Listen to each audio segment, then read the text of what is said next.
The security scanner hummed its usual monotone at Gate 7 of the intergalactic transit hub on Valorum Station. Thousands passed through daily. Traders, diplomats, tourists from 100 different species. The Kryn security officer, his chitinous plates gleaming under the sterile lights, barely glanced up as another traveler approached.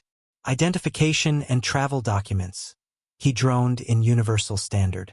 The human stepped forward, unremarkable in his worn gray jacket and faded pants.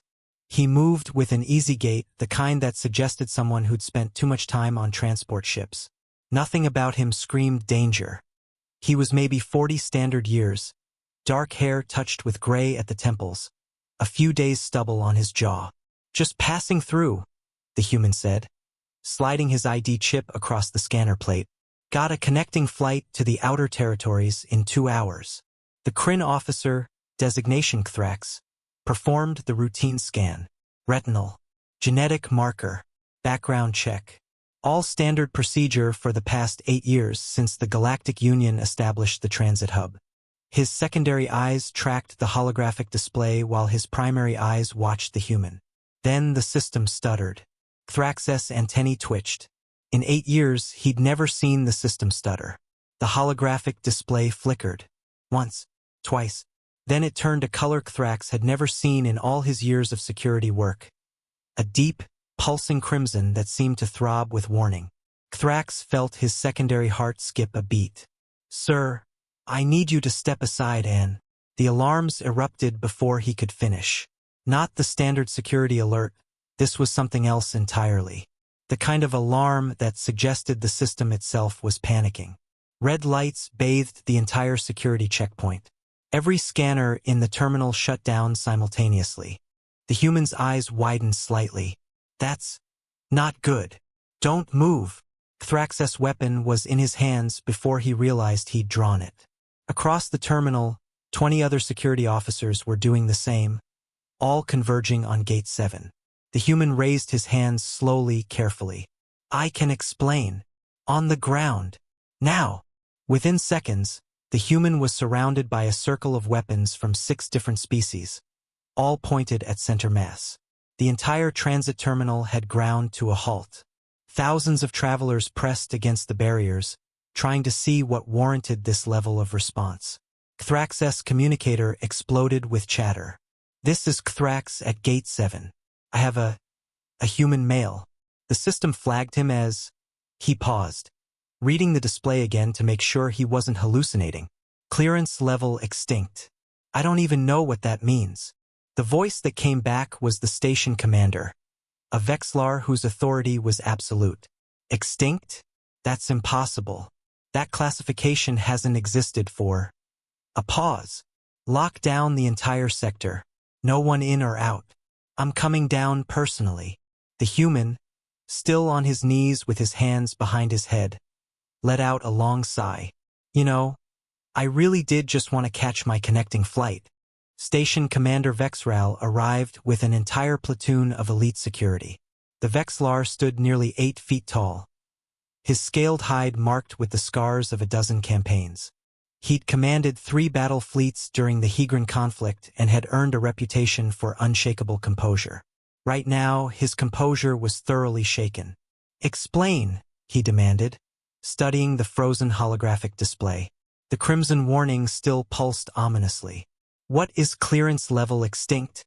His second-in-command, a moth-like Syrian named Whisper of Dawn, manipulated her portable terminal with delicate wing hands. "Sir, I've accessed the historical database. Clearance level extinct is... It's from the old war. The old war ended 60 years ago. 73 years, sir. Before the Galactic Union even formed. It was the designation given to..." She paused, her antennae trembling. "To soldiers who participated in operations so classified that even their existence was considered a threat to interstellar stability.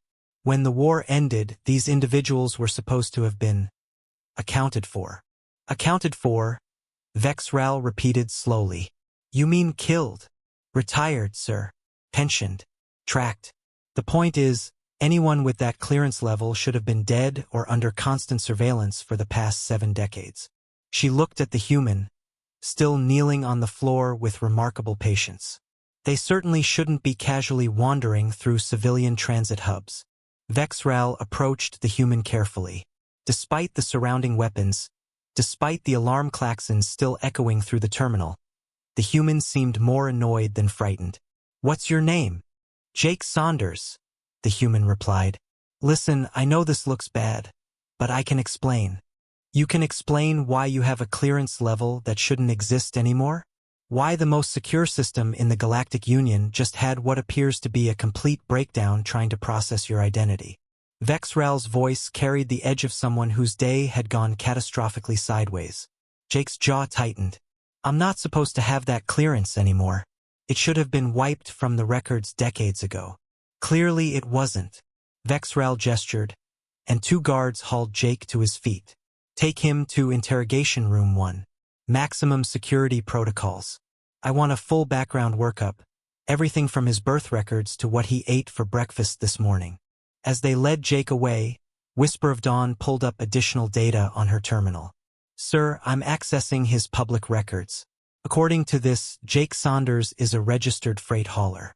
42 standard years old. Human colony world. New Perth. Clean record. He's been filing flight plans through legal channels for the past 15 years.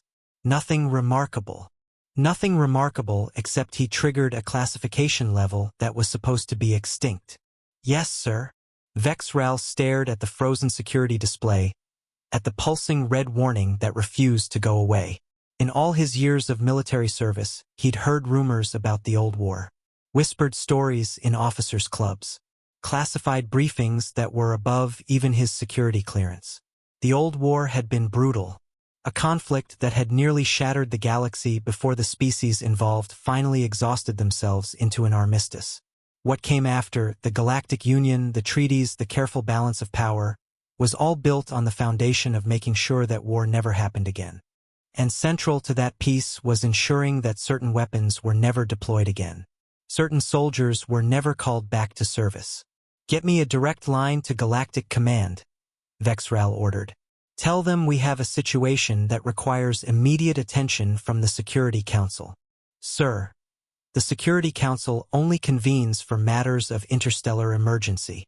Vexral looked at the alarm display, still screaming its crimson warning into the sterile air of the terminal. "I think this qualifies." The interrogation room was designed to be uncomfortable.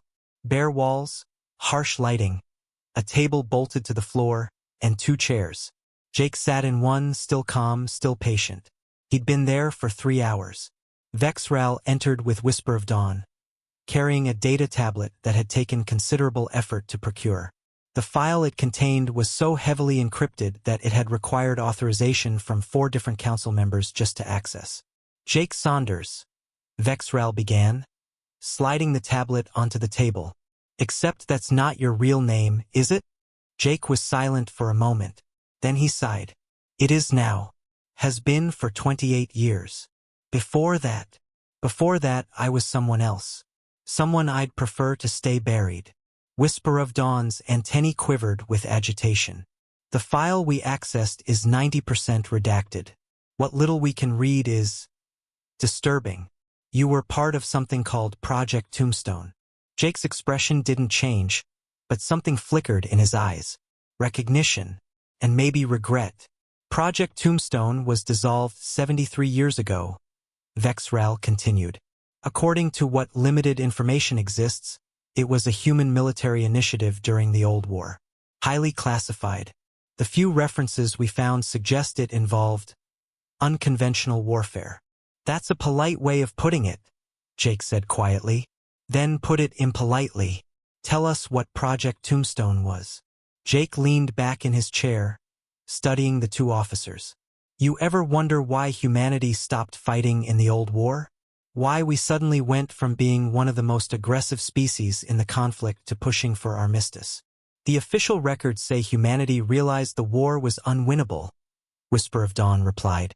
Jake laughed, but there was no humor in it. "The official records are diplomatic fiction. The truth is, we scared ourselves. We scared everyone. Project Tombstone was the reason why." Vexral felt his scales prickle. Explain. The old war was brutal. You know that much. Species were developing new weapons, new tactics, pushing the boundaries of what was considered acceptable in warfare. Humanity. Jake paused, choosing his words carefully.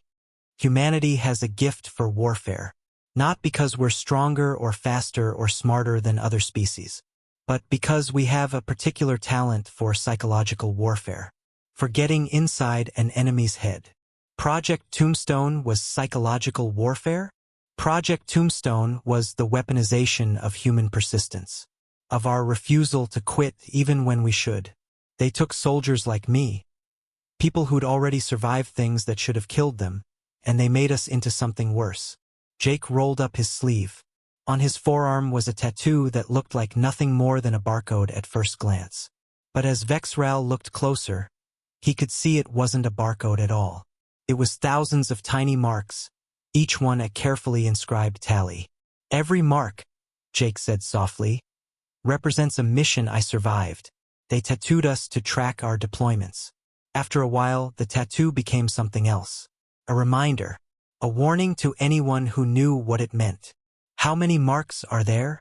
Whisper of Dawn asked, her voice barely a whisper. 2,347. The number hung in the air like a bomb. That's impossible, Vexral said. No one survives that many combat operations. That was the point. They kept sending us on missions with increasingly impossible odds. The psychology was simple: either we died, which solved the problem of having soldiers who knew too much, or we survived, which meant we were useful for the next impossible mission. Jake's voice was flat, matter-of-fact. By the end, there were 12 of us left. 12 out of an original group of 3,000. What happened to the other 11? Officially, they died in various accidents after the war. Unofficially, Jake met Vexral's eyes. The government retired us. Permanently. I'm the only one who managed to slip away before they could process my retirement paperwork. Vexral's tactical computer was running the calculations. 2,347 combat operations. Even if each one was only a simple insertion extraction, that represented an impossible survival rate. But if they were all high-risk operations, you're saying humanity created super soldiers? No, Jake shook his head. That's the thing everyone gets wrong. We weren't enhanced. No genetic modifications, no cybernetics, nothing like that. We were just human. But we were trained to survive. Trained to adapt. Trained to keep going when every rational calculation said we should be dead. He leaned forward, and for the first time Vexral saw something dangerous in those eyes. The other species in the old war had better technology, better weapons, better everything. But they fought rationally. They calculated odds. They retreated when defeat was certain. Humans? We don't retreat. We adapt. We improvise. We find a way to win even when there isn't one. That's what scared them. That's what scared us. Whisper of Dawn pulled up another document on her tablet. There's a classified report here from the Hegron High Command, dated 74 years ago. It's labeled, Assessment. Human Combatants, Project Tombstone. The summary. Her voice trailed off. Read it, Vexral ordered. Recommendation. Immediate cessation of all hostilities with human forces. Continued engagement with Project Tombstone operatives represents an unacceptable risk to fleet morale and combat effectiveness. These soldiers cannot be killed through conventional means, and their presence on the battlefield creates a psychological effect that compromises our forces' willingness to fight. Conclusion. Humanity has weaponized persistence itself. We cannot defeat an enemy that refuses to acknowledge defeat. The silence in the room was absolute. The Security Council convened via holographic conference 6 hours later. Vexral stood at attention as the representatives materialized around the room. 12 species, 12 perspectives, all united by the fragile peace that had held the galaxy together for 7 decades. The council chair, a Vortian elder whose species had been one of the primary architects of the post-war treaties, spoke first. His voice carried the weight of centuries.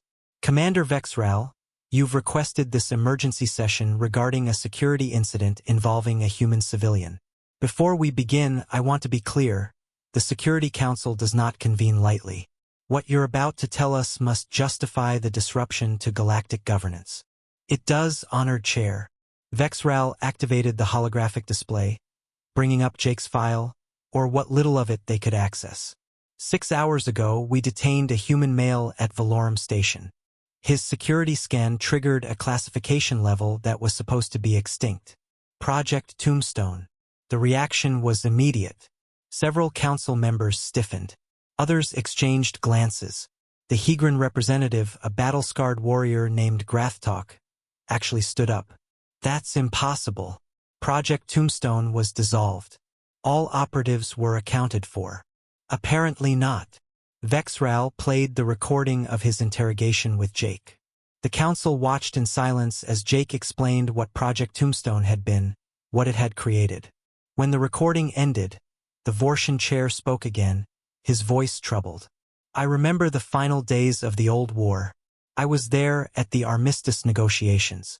I remember why we pushed so hard for peace. He looked at each council member in turn. We didn't end the war because we were tired of fighting. We ended it because we were afraid. Afraid of what humanity would become if the war continued.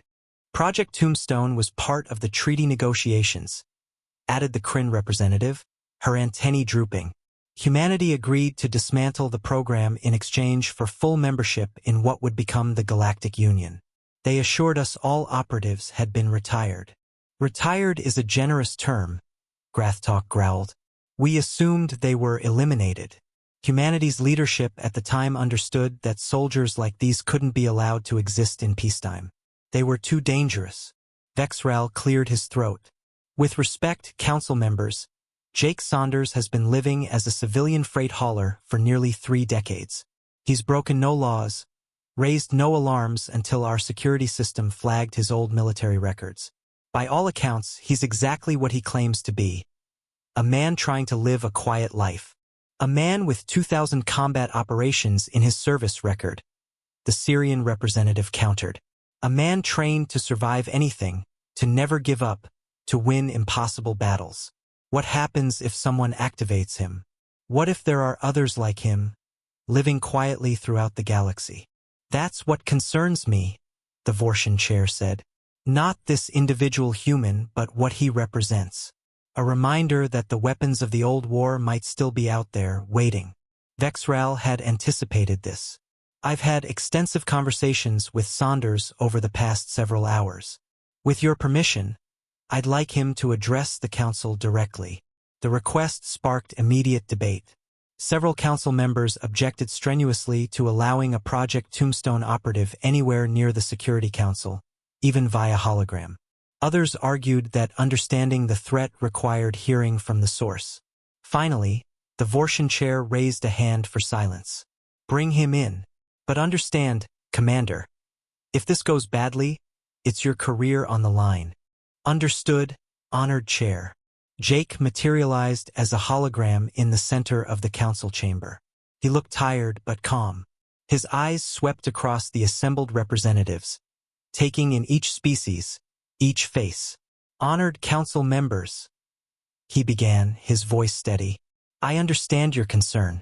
I understand your fear. You're right to have both. It wasn't what they expected him to say. Project Tombstone was a mistake. Not because it didn't work, it worked too well. We became exactly what the military designed us to be. Unstoppable soldiers who would never quit, never surrender, never stop fighting.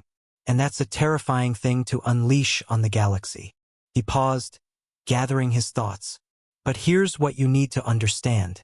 The war ended 73 years ago. For most of you, that war is history. Something you remember or learned about or carry scars from. For me, Jake's voice grew softer. For me, it's still here. Every day. I dream about those missions. I wake up planning escape routes from my own apartment. I can't be in crowds without calculating threat assessments. The training doesn't go away. The instincts don't fade. Then you're admitting you're still dangerous, Grathtalk said. No. I'm admitting I'm still a soldier, even though I haven't carried a weapon in 28 years. There's a difference. Jake looked directly at the Hegron representative. Being capable of violence and choosing violence are two different things. I chose to walk away. I chose to be Jake Saunders, freight hauler, instead of the operative I used to be. That choice matters. The Vortian chair leaned forward. And if you were forced back into service? If circumstances arose that required Project Tombstone operatives? Jake's expression hardened. Then you'd have exactly the weapon you're afraid of. But you'd also have something worse. Proof that the peace we've built is so fragile that we need soldiers like me to protect it. Is that the galaxy you want to create? The question hung in the air. There's another issue, Whisper of Dawn interjected, her voice hesitant. Our analysis suggests that if there's one surviving operative, there might be others. The records are too corrupted to know for certain. We could have dozens of these individuals scattered throughout the galaxy, all living under assumed identities. Would that be so terrible? Jake asked quietly. Would it be so bad to have people who understand the cost of war, who've seen what it does, living peacefully among you? Maybe we're not a threat. Maybe we're a reminder. A reminder of what? The Syrian representative asked. That peace is a choice. Every day I choose not to be what I was trained to be. Every day I choose to haul freight instead of fight. That choice is harder than any mission I ever ran. But it's the most important thing I've ever done. The council chamber fell silent. Finally, the Vortian chair spoke. Jake Saunders, your existence presents us with a dilemma. We cannot ignore you, but perhaps we also cannot judge you solely by what you were. 3 days later, Jake stood at the observation deck of Valorum Station, watching ships come and go through the massive bay doors. His bag was packed. His connecting flight had been rescheduled. The galaxy kept turning. Vexral approached, his heavy footsteps announcing his presence. The Security Council has reached a decision, the commander said. Jake didn't turn around. Let me guess. Indefinite detention? Monitoring? Maybe a discreet retirement like my colleagues got. None of the above. Vexral stood beside him, looking out at the ships. They're letting you go. That got Jake's attention. They're what?